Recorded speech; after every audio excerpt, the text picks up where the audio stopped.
Hey guys, welcome to the very first episode of Generational. I'm your host Gabby, and today I'll be discussing The Witch with my guest and coworker Miles Thomas. Hey everybody, I'm Miles. What's up? All right, so The Witch, I guess I'll give a little synopsis. Yeah, go ahead.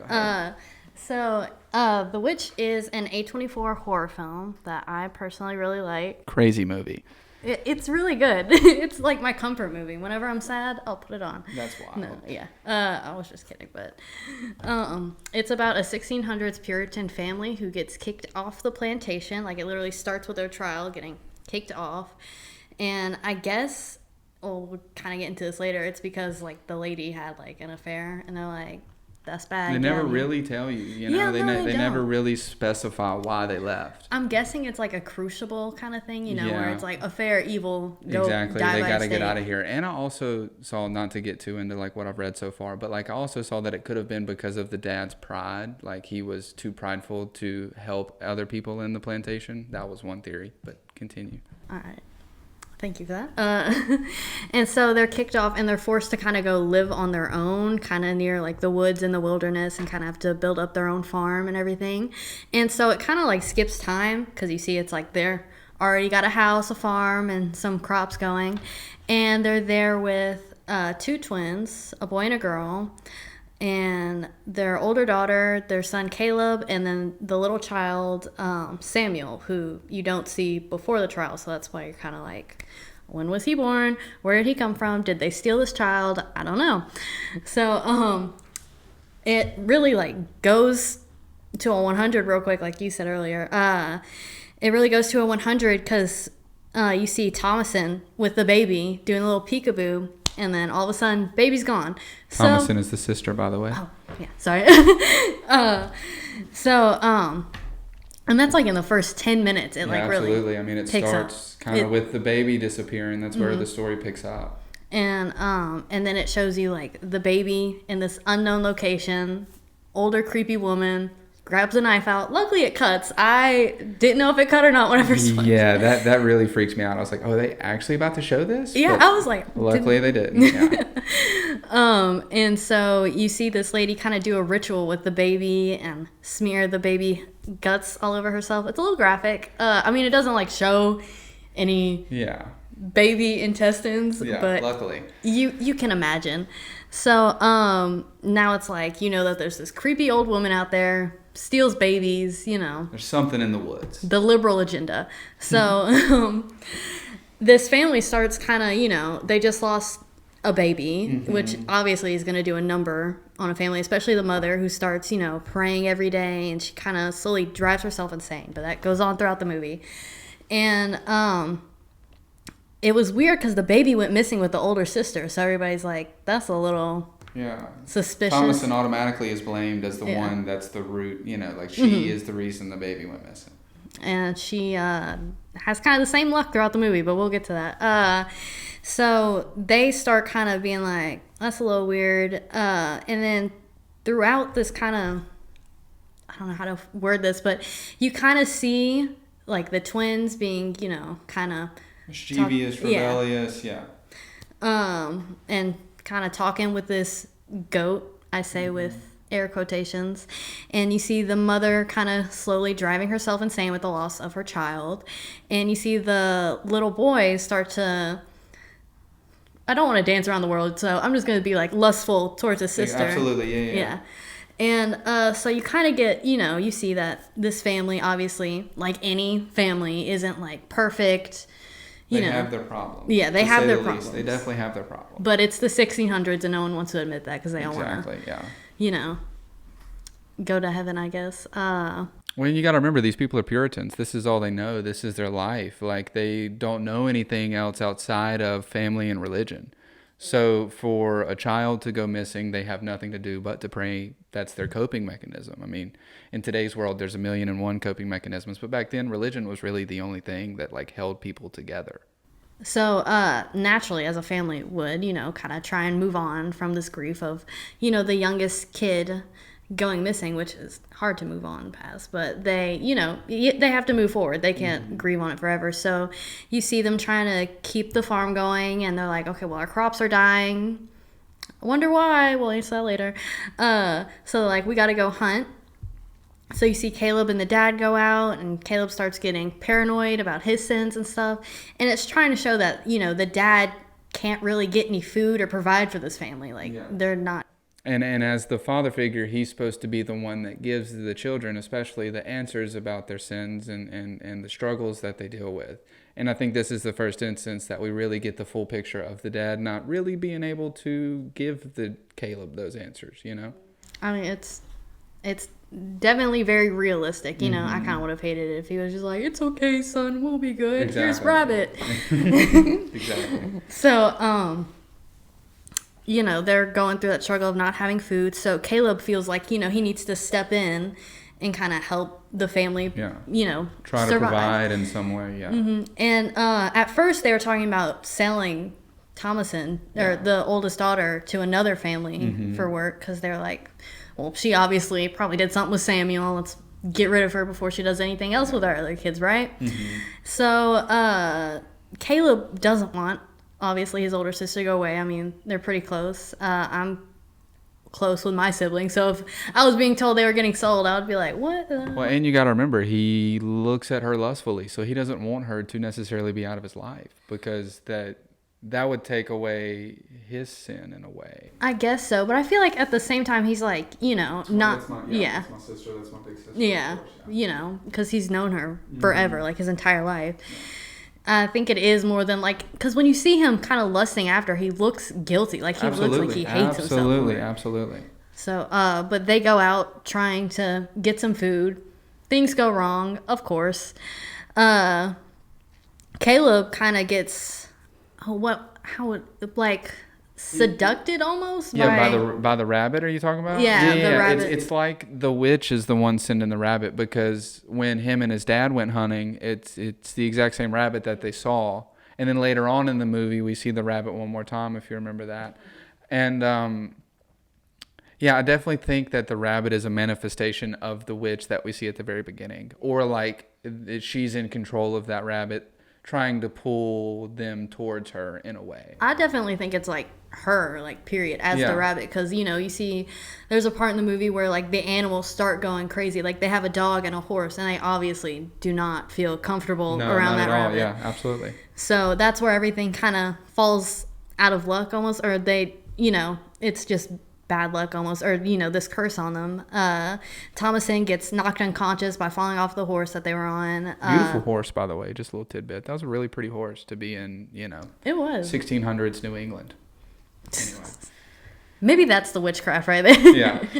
Yeah. And Caleb goes running for this rabbit because he's like, I need to help my family live through the winter. And he gets, you know, seduced by this, you know, young... Yeah, he finally shows it. He like goes through the woods. It looks like he's crawling through like a briar patch of sorts, like a real thick patch in the woods. And then he comes up on the house, it looks like it's built into the hill in a way. Very, very witch-esque, almost like a hobbit house. Yeah, and it definitely, I don't know how, oh my God, I'm losing my words. It definitely shows like his sin of lust, like how she shows up as a young woman. Absolutely. And he just gets drawn toward it, but... You know, I mean, I hate to be that person, like, maybe I'm built different, but that, I'd be, like, a little scared at the same time. I mean... Absolutely, but I think at that point, he's been running through the woods for we don't know how long, and he's just, I think, kind of lost in it, you know, and it's apparent that the witch has some kind of, like, mystical ability to trance someone or, like, take over the possessions of the animals or anything, so, like... Maybe she just, like, can, like, put Caleb in some kind of a trance. You know, who knows? That is true. But anyway, back to the synopsis. Yeah. So Caleb goes missing for about, like, I want to say a night. Yeah, it felt like a night. Yeah. Like one whole day, basically. Yeah. So when Thomason goes back, they're like, okay, well, Samuel went missing with you. Caleb went missing with you. What is going on? Exactly. And so they kind of start setting up to frame her. So they send her back out, you know, to start getting some stuff like, what was it? Was she going to get eggs or crops? Yeah. She went out to the barn, wasn't it? She went to go get milk. And she finds Caleb again. Yep. and he's naked, kind of going crazy, and they bring him in the house, and they like treat him like he's got a sickness, like they they bleed him. Yeah. Ooh, I hated watching that. And so at the same time, they're like, okay, he went missing with you, and you found him, and he was like delusional. Like, this is like getting more to where nothing. It's all starting to not add up. Yeah. So they're, like I said, starting to be suspicious of her. And then the twins start being like, well, yeah, she's a witch. Like, because earlier in the movie, to tease like her little sister for getting on her nerves, which is something I would totally do. Absolutely. She's like, I am that witch, and, yeah, I'm the one that took Samuel and I ate him, or I gave him to the devil. So they're like, okay, well, she's the witch. She straight up told us. And almost a throwaway scene, too. That's like a 3-minute scene in the movie, but then it really comes back to bite Thomason in a strong way when the twins accuse her directly of saying, well, she said she was a witch. Which I love that dialogue. I felt like it was really well written and delivered well. And in that scene in the attic, that's really the first instance that you see the mom flip the switch and say, okay, yeah, you're totally the witch. I do not trust you anymore. You are not my daughter. Mm-hmm. And it's also when the dad started like question it. Yeah, because I don't think he truly believed it yet, but he really started to question it right there. And then, so you have this scene where they're all accusing her. So the dad's like, well, say a prayer. I mean, if you're a witch, you can't say, a prayer. And so she is the only one really. I mean, the dad and the mom then step in later to help finish the prayer, but she's the only one who said it all the way through. Word for word, yeah. Word for word. And then the 2 little kids who were accusing her can't say it. They say they forgot, and then they start going crazy. And then the 2 little kids, and they're also in the attic with the brother who they think is sick, start saying like, he's in my blood, he's in my blood. It's like the 3 kids that have sinned, the 2 kids, talking to this goat, like I said, quotation marks, and the Caleb who was lusting over his sister, over this witch. And so it's just Thomason who's able to say it all the way through. And then the wife, is going crazy. And then the dad, like you said, is very prideful. So it really shows you who's absolutely, one innocent person is being framed for all this. It's kind of like they're what's like almost projecting everything that they have on them. So that happens. Ooh, I feel like that's sense. So next, how do I try to do this in? So after that scene, it's when they throw him in the barn. Yeah. Oh, yeah. I forgot to mention Caleb dies. Yeah. Spoiler alert. He like comes, finishes the prayer, and then Caleb kind of goes hysterical, and then just kind of lays back down. Laughing, smiling. It looks like he comes back to life for a second, and then he just falls over dead. And then as if he was possessed. And then the mom kicks in, and she's like, "You're a witch! Get out of here!" And so the dad then tries to go comfort Thomas and the older sister, and then he's like, "Just admit it." And she's like, "What the hell? I mean, I'm the only innocent one. You're the one who lied 3 times. I mean, your crops are dying. You can't even hunt. Yeah. What? You just chop wood. I mean, yeah. You're a hypocrite. I think she says that word specifically. You're a hypocrite. Yeah, she does. Yeah. She does. And so when he starts accusing her of witchcraft, well, she's like, well, what about the 2 twins? I mean, they talked to a black goat who, that's who the devil shows up in the Bible. Don't you think that's a little suspicious? So he then kicks the 2 twins and her out in the barn. And he's like, I'll come get you tomorrow. If you're not a witch, I guess you'll survive the night or whatever. I think that was the interpretation. I'm not sure. And they throw him in there with the black goat as well. I found that very odd. Yeah, I was like, if you guys, I mean, I guess if he's like, if it's really Satan, maybe you'll die. I don't know.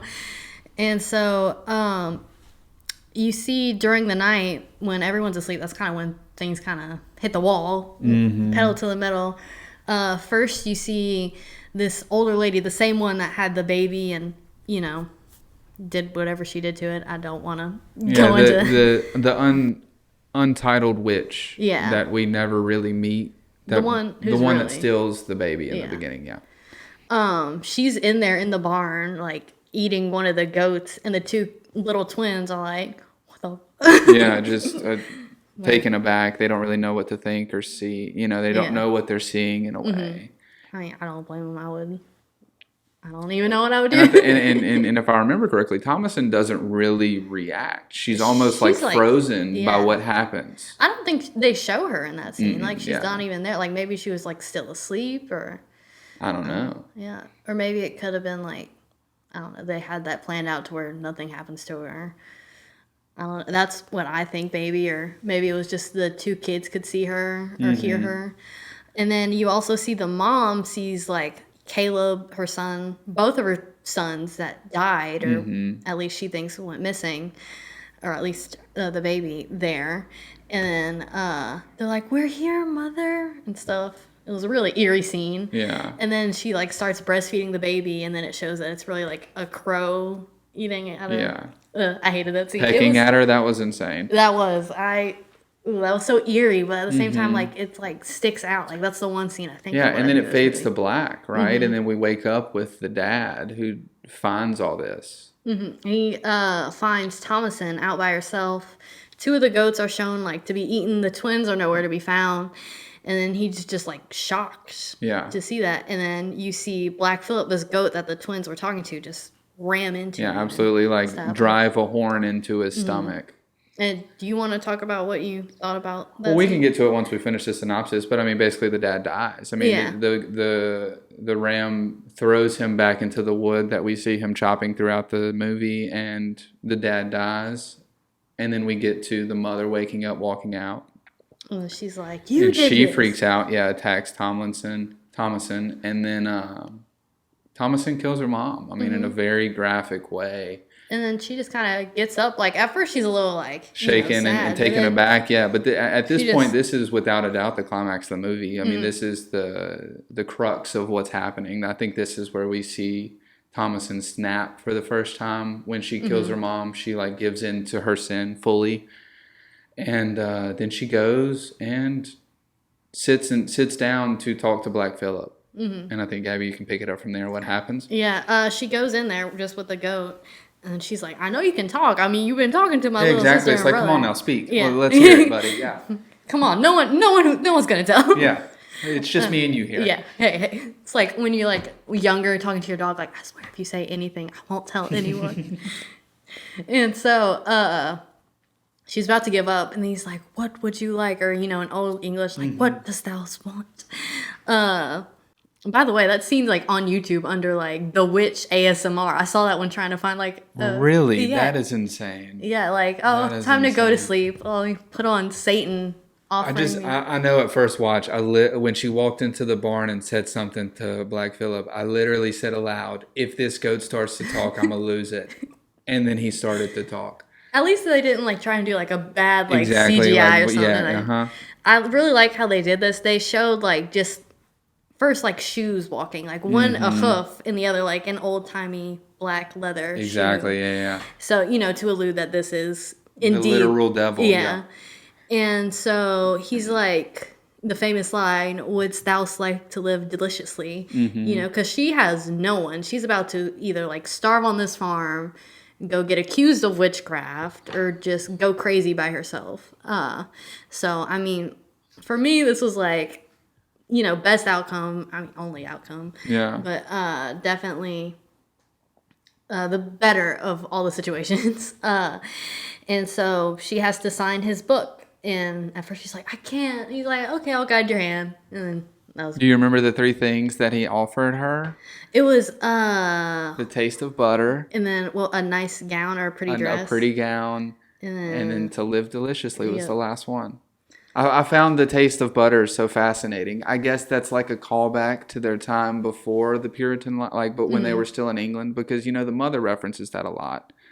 I think that's her cardinal sin of, like, wanting to go back to the life she used to live rather than accepting the life she lived. But at the end, this is the point where she fully, Thomason fully assumes the role of the witch that everybody had expected her to be. And then the last scene gets pretty weird. Gabby, do you want to describe it? Yeah. So it cuts to her walking naked into the woods, and you see she walks deeper into the woods, and you see this group of women, all naked, by the way, around this fire, and then they like have some have their broomsticks and they just start, taking off. Levitating almost, yeah. Yeah, and then you see Thomason, she kind of just starts going like hysterical too, and then starts floating. And then the movie ends with her like as high as the tallest tree, just laughing, levitating by herself. And that's just in the movie. And then it cuts to black, yeah. Yeah. I love a good cut to black. I love a good mysterious ending that you're like, what did I just watch? So, yeah, that's the whole movie. You don't have to watch it now. I feel like we summed it up pretty well. Yep. No, I'd seriously go watch it if you haven't. I really like it, especially if you've seen like Hereditary, Midsummer, any other A24 horror film. I feel like you definitely. I feel like this is like a new age horror. It's more sinister than there's not jump scares. There's not like there's no really gore. It's mostly just like an unnerving feeling that you feel watching the movie.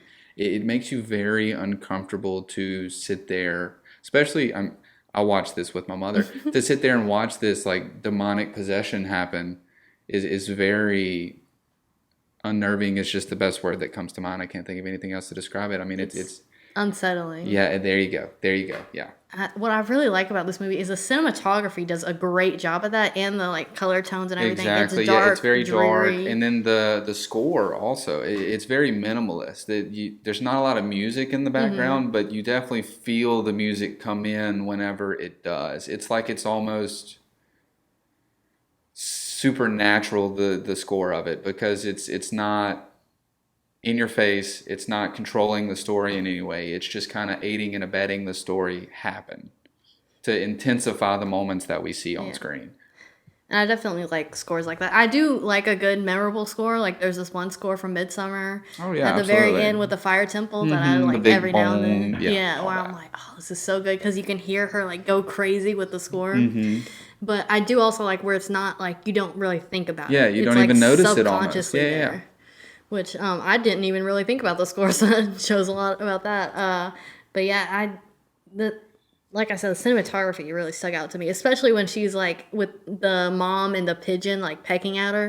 That's like a good like if you like a still frame almost. Yeah, if you took that, like I would be like, oh yeah, that's the witch. Like I know that. Like it's very. I feel like I want to almost say like iconic in a way. Yeah. Yeah. If this movie was mainstream, it would definitely be like that would be a major image of it. Yeah. T-shirts at like Hot Topic. Exactly. All right.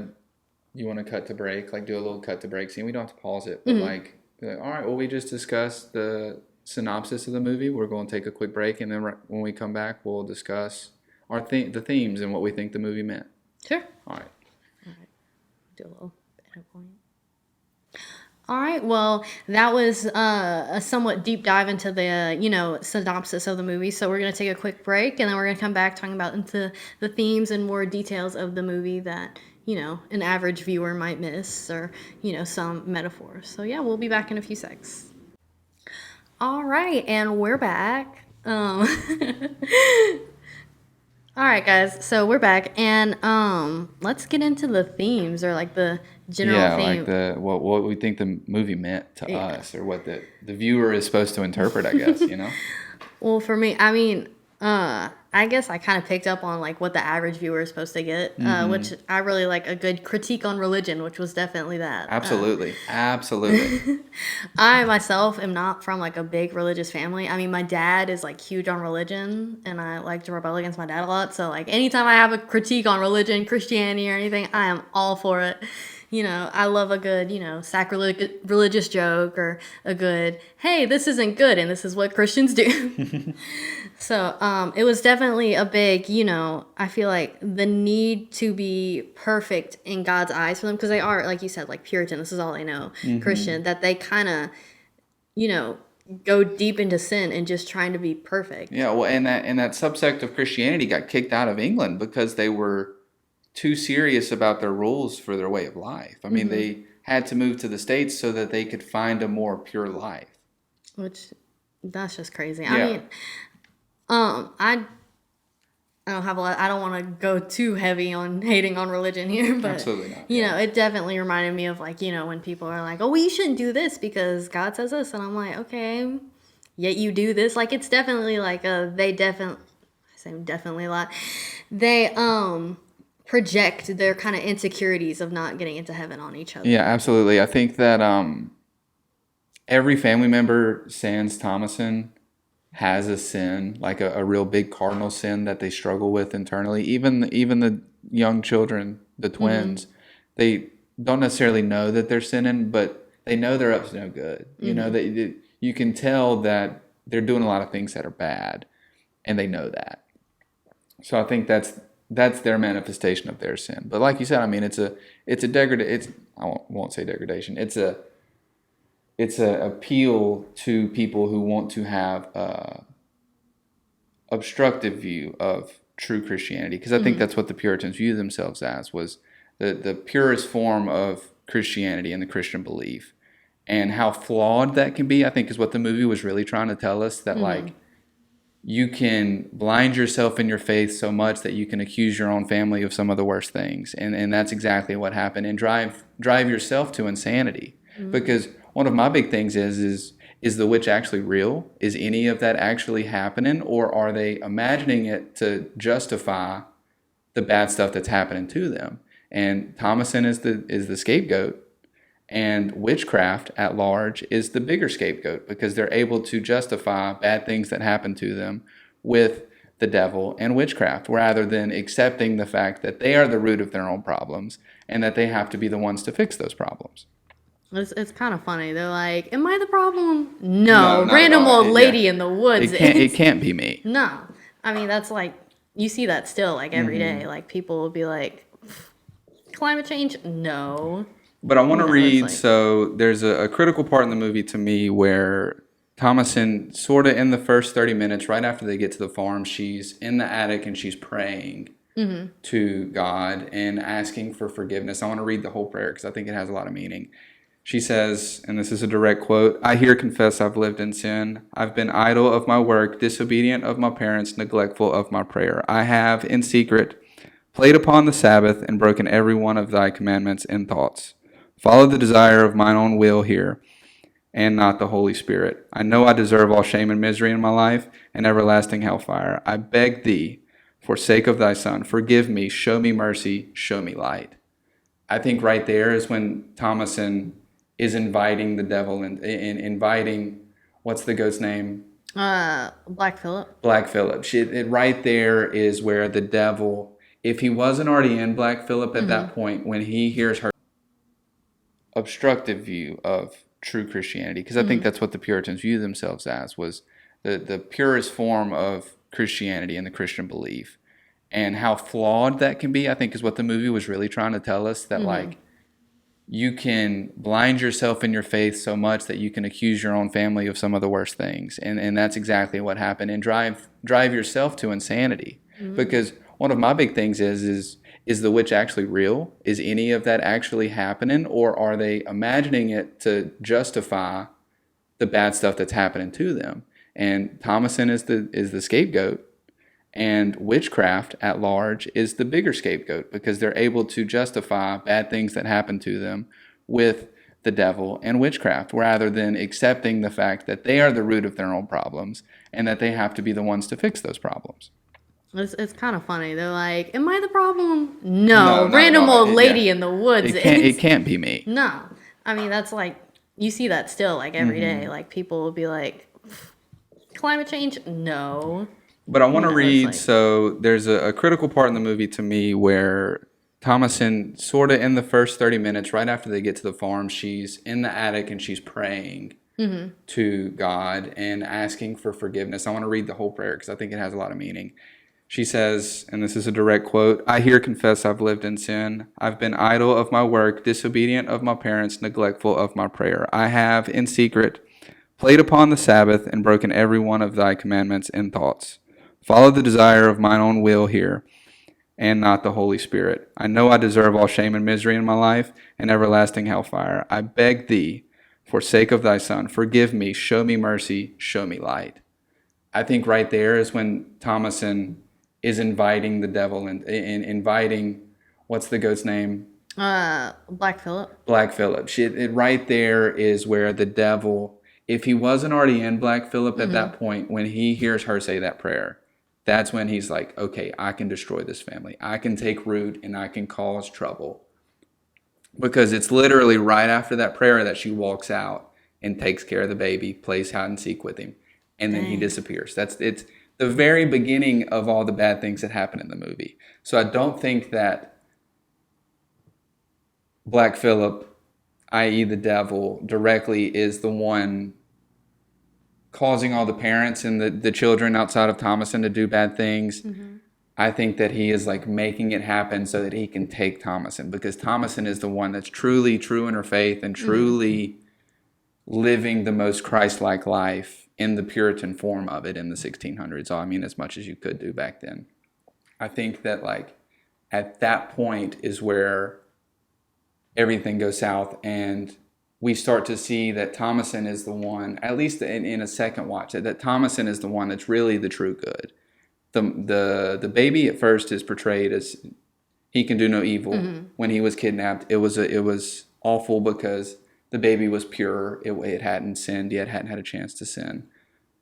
But it was really Thomason that was the one that hadn't sinned that way. And I guess, is she the only one seen throughout the movie, like, asking for forgiveness for Absolutely, straight up yeah. saying or something? Absolutely. I mean, you see the father pray, but every time he prays, he's asking for either strength or he's asking for guidance for himself. He's not ever directly asking for anything for his family, anything for others. And in the Puritan way of life, the patriarchal figure, the male father figure, was the one that had to provide, build the house, everything that the quote, in what today we would call gender norms, he was supposed to live up to that. I mean, because that's where all this started. But I think at some point his pridefulness is what started to tear him apart. The mother, she lusted and longed for a life that she could never live. That's why she held on to the silver cup so much, because it was her father's. And that's why she was so upset about the silver cup going away, because to her, that was her still holding on to that like grandiose lifestyle, a life that was greater than hers, something she could long for that she couldn't have. That was her sin. We've already discussed Caleb's sin at length with him lusting over his sister, which is nuts. And then the kids, I think, were like honestly the most purest form of sin in the movie, because they're directly talking to Satan. I mean, they reference the fact that they talked to Black Phillip multiple times throughout the movie, and I found that very strange on a first watch, that they're basically telling you the whole time that Black Phillip is bad. Black Phillip told me to do this, one of the kids says. Black Phillip says that she's a witch. First of all, I should just be like, how are you talking to an animal? Yeah, exactly. I mean, I think at that time, kids were just kids. They didn't really have a hearsay or anything about why kids acted the way they did. They were children who played and had fun, and if they made up stories about talking to animals, they made up stories about talking to animals. Nobody really held it as like a true value that, they are actually talking to an animal that is the literal devil. Yeah, I could definitely see it. But at the same time, if they're so like, kind of wanting to pinpoint something, I feel like they should have been like, well, maybe let's look at the kids who are talking to an animal. It's like, I also think that Thomason was and you mentioned this earlier, that Thomason was the easiest scapegoat, especially for the mother, because she was so young. I mean, at one point they discussed selling Thomason off, which was a common practice at the time, to sell them to another family, because the mother figure is supposed to be the mother figure. When a woman got of age at that point and started to mature, she was supposed to be sent away so that she could become a mother figure for another family. That was just the way of life. So the mother really had like a lot of resentment in her heart towards Thomason about the things she did, how she acted. It was like everything she did, the mother couldn't find anything good about. She found a fault in everything. Could just be she was the oldest child too, but Absolutely. I mean, that's definitely dynamic. I'm an only child, so I don't know. But yeah. So what do you think? What do you think about it being a delusion? I know I brought that up. I purposely didn't bring that up pre-podcast because I wanted to get your reaction. That like it. Do you think that it all could be delusion or something made up in the mind? Definitely, I could totally see that. I mean, and plus that's how I kind of like to look at all films. So I'm like, oh, what if it was all a dream or something like, or what if like this person's telling a lie? You know, like Yeah. how like Joker was, and like Yeah. was that Uh-huh. did any of Did that? any of this Yeah. actually happen? Yeah. I do like that, but at the same time, I don't know. I really like that. I want to believe that everything did happen because I do hate that. I'm like, maybe none of that happened. And I just wasted an hour and a half, but you know, Well, I mean, it's a movie. None of it's real yeah. at the end of the day, but I think whether or not the witch is real and the things that they blame on the witch and the supernaturalness of it happening, I think if that's meant to be interpreted as whether it's real or fake, I think that the director is also trying to tell the viewer, hey, you need to reevaluate how you view yourself, how you view things that happen to you on a day-to-day basis. Are you blaming it on a religion? Are you blaming it on an outside external source? Or are you really confronting the things that you do? Because at the root of it all, I think that is really what the movie's about. It's about a family that can't grapple with the fact that they are the reason that they live like they do. So they project everything and live this life of sin because they don't know any better, frankly, and that they just have no choice but to do this. And they're projecting that in a way that they don't want to accept it. They can't accept it because they know nothing else. So I'd rather, you know, just make up some random lady in the Make up woods. a witch and make up the fact that it's their first daughter that's the witch and that she's the reason that all this is happening. So if you think all this is fake, do you think the ending was fake too, or what do you? I think that could have been like Thomason losing her mind, like just going into complete hysteria and imagining something that happened to justify what she just witnessed. I mean, she killed her mom, watched her dad get gutted by a goat, and then she woke, the night before, she watched an old woman eat a goat live. So at some point, she's trying to grapple with all the things she just saw. And I mean, there's always the joke that a Sour Patch Kid from today would kill a Puritan or a settler, because of the stimulation. I think she was overstimulated so much that she just like snapped. She was done. But I mean, that's no fun, like telling yourself that it's all fake is no fun. I also think that is a way for people of faith to see the movie and then justify how they feel about it. What, say it's all fake? Saying it's all fake, yeah. Dang, Which we don't have to get into that. That's real too deep. But No, I mean, if you... yeah, I don't know. That was instinctively, that was my first thought. So I had to do a little self-evaluating, saying like, well, maybe I think that way because I am a Christian and I don't want to see the Christian faith depicted like that. But truthfully, I think it's more of a commentary on Christianity at large and religion at large, rather than like, oh, you need to self-evaluate. Yeah. Because I don't think anybody would do that with a horror movie. Yeah, no. They make sad dramas to make you self-evaluate, Yeah,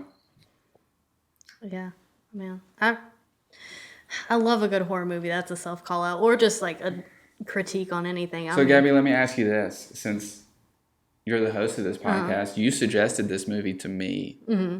And you said it was one of your favorite movies. Why is this your favorite movie? I really like movies like this, Hereditary and Midsummer, that are more than just, they'll unsettle me, which I really like. And I've always grown up on horror movies.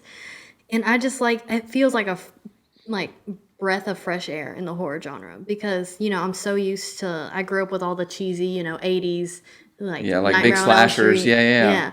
And I'm so used to, the modern day, early 2000s, 2010s, just jump scare after jump scare, no storytelling. Paranormal Activity. Yeah. What comes to mind Even first. though Paranormal Activity, the first one is pretty good. Great. It's great at setting atmosphere. And I also really like this movie because it does set that atmosphere, much like Hereditary. And I want to say somewhat Midsummer does a good job at that.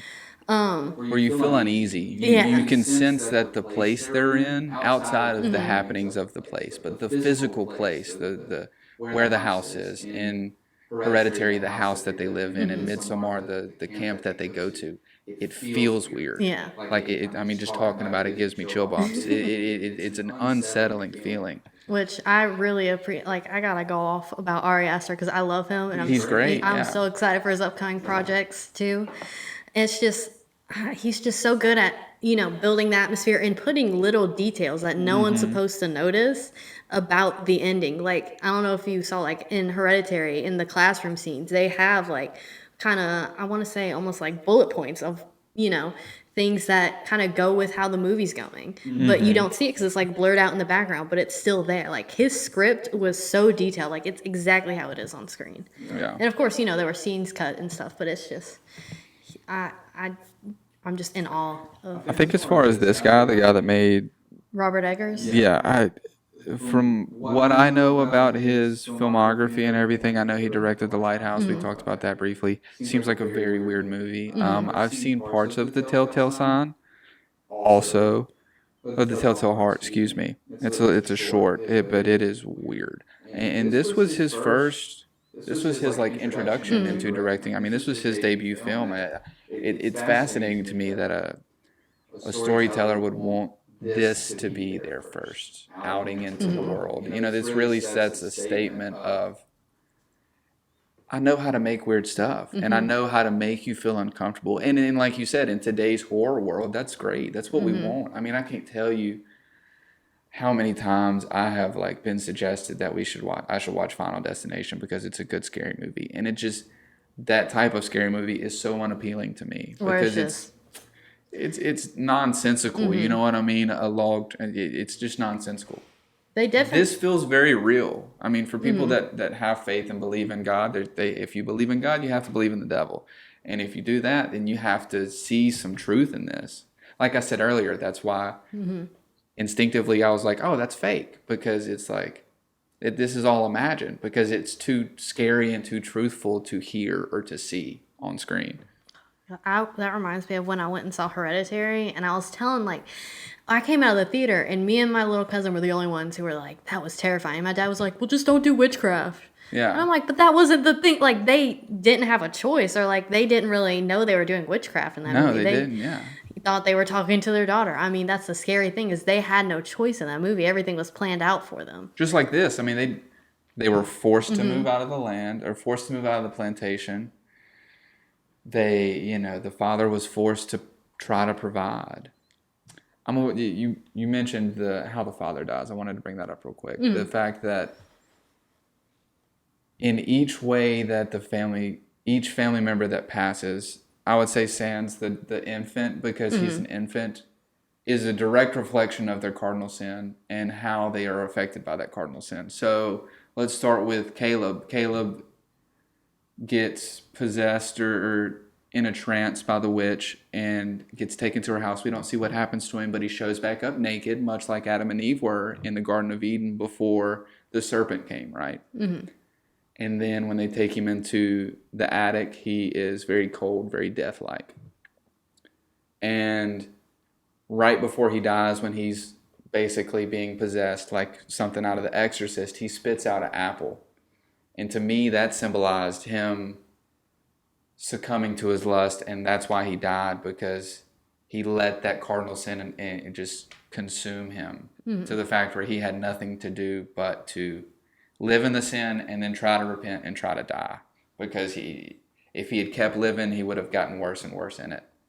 So at some point, he just had to die, and unfortunately, that's what happened to him. And then with the father, throughout the movie, we see the father cutting wood, cutting wood, cutting wood. I mean, honestly, there's like 5 scenes of this guy just chopping wood, and it like focuses on it for a long time. When me and my mom watched it, she like the second or third time, she was like, "Why do they keep showing all the wood?"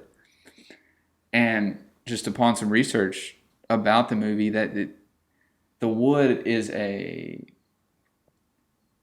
signal or like a manifestation of his sin. It's the picture of what he does the best, because he can't provide for it. He can't hunt. He can't grow crops. He can't catch a rabbit. He can't shoot a rabbit. I mean, he can't do anything outside of chopping this firewood to protect his family. So when the goat guts him, and he at first tries to fight back, he picks up an axe, looks at the goat, and you can tell in his eyes, he said, "Okay, I'm gonna try to kill this goat. I'm gonna try to fight it. I'm gonna try to survive." And then he drops it, and it's like his face kind of calms to where he's, okay, I have to accept the fact that I'm about to die. If that goat is truly the devil is coming for me. And then at the very end of his death, he is crushed in the very thing that he thought he provided the most of, which was the wood. I mean, we see the wood just crumble on the guy. And that's how he loses his life. I mean, that's exactly what happens to him. What do you think about the mother and her death? I think that was more of symbolism for Thomason, because I believe to be a witch, you have to be bathed of the blood of your mother. Oh. Yeah, your mother figure has to die, basically, for you to become a witch. From just my brief reading about witches back in the day.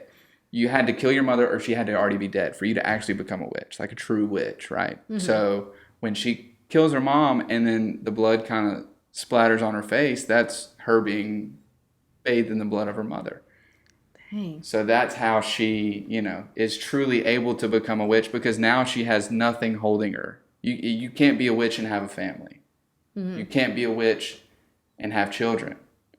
So she had to be able to let go of all that. And I think that's another reason why she goes and tries to talk to Black Phillip, because, in her mind, what else is she going to do? You said that, I think you said it was the best choice, not the best choice, but the only choice, right?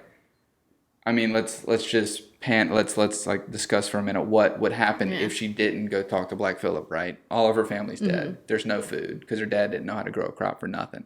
She can't hunt. She's a woman in the 1600s. They don't do that. So what is she going to do? Walk back to town, say, hey, this witch killed all my family. They're all dead, but I'm still alive. They're just going to point at her and say, no, you're the witch, and then hang her. So she had to. She had to go and become a witch. And also, the very, very end of the film, we see our first view of Thomason in the beginning of the movie is her looking down, very faint. Her hair is up. She is very covered and pure looking, as if she hasn't been corrupted. By the end of the film, she is butt naked, covered in blood, and looking up, as if she is fully succumbed to the sin of the devil, right? Dang, I didn't notice that. I'm so glad you watched this. Yeah. What was I gonna say? I literally had something on my mind, but yeah, that's definitely one of the movies at the end where I'm like, you know what, you go, girl boss.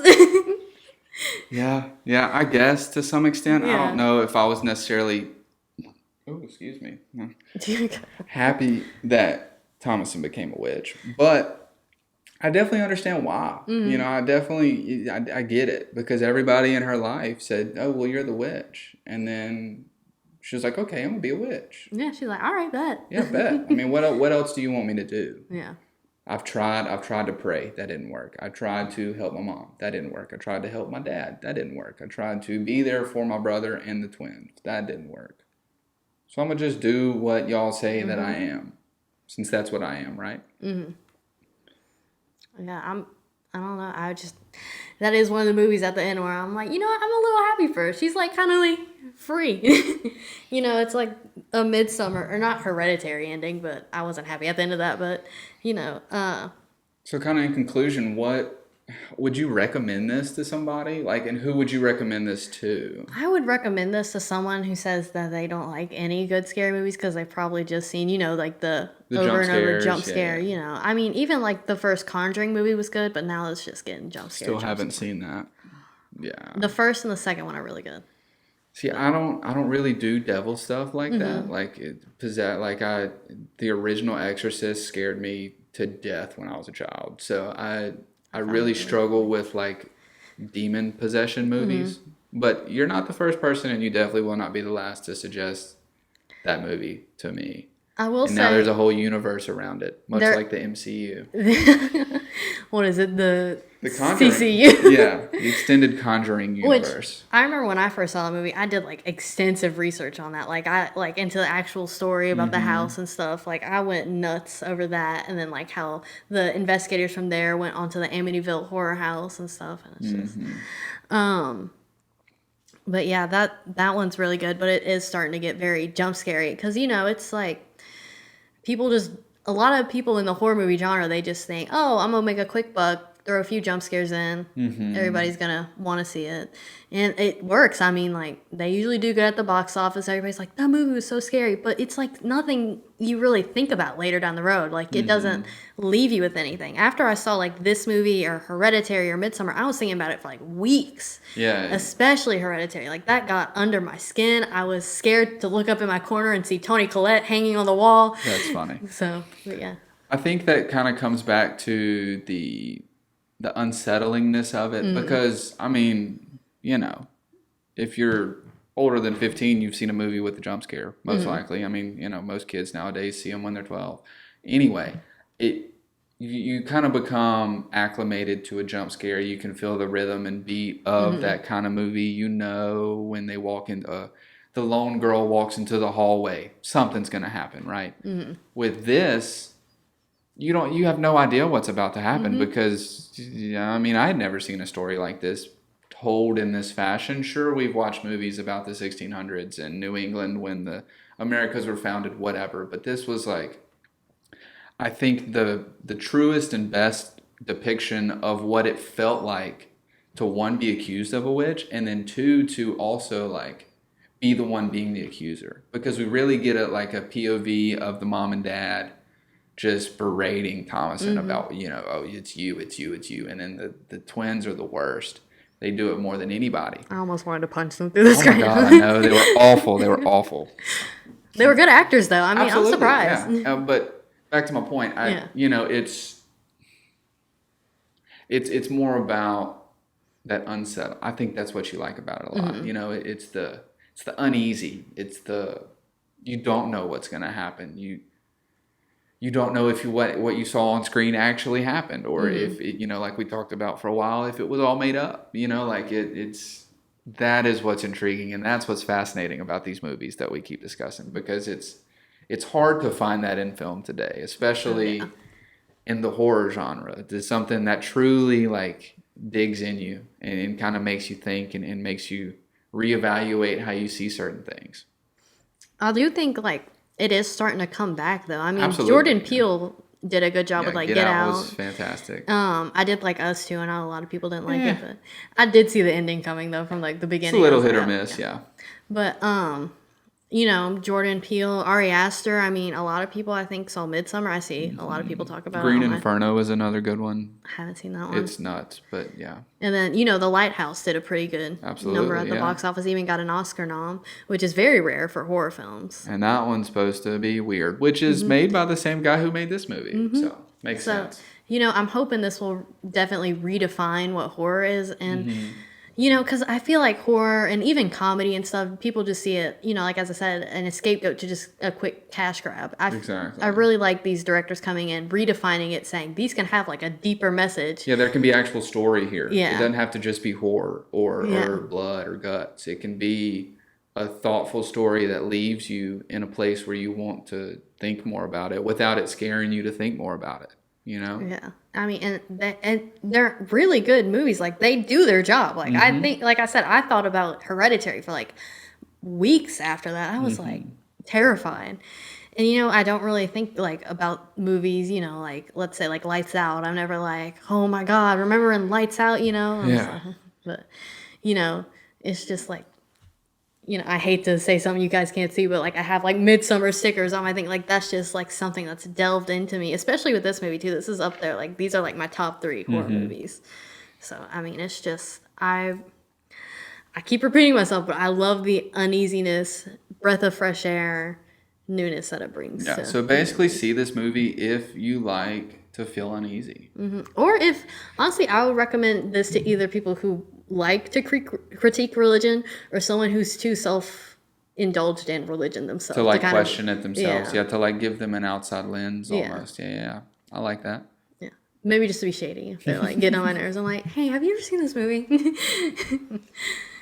But yeah, I think that kind of wraps it up. Is there anything else you want to add on? Absolutely. No, I'm good. All right, yeah. Well, thank you for listening to our first episode. It was great having you, Miles. Hope to have you on again Absolutely. soon. I love it. Yeah, I'd love to come back someday. So yeah, thanks for listening, guys.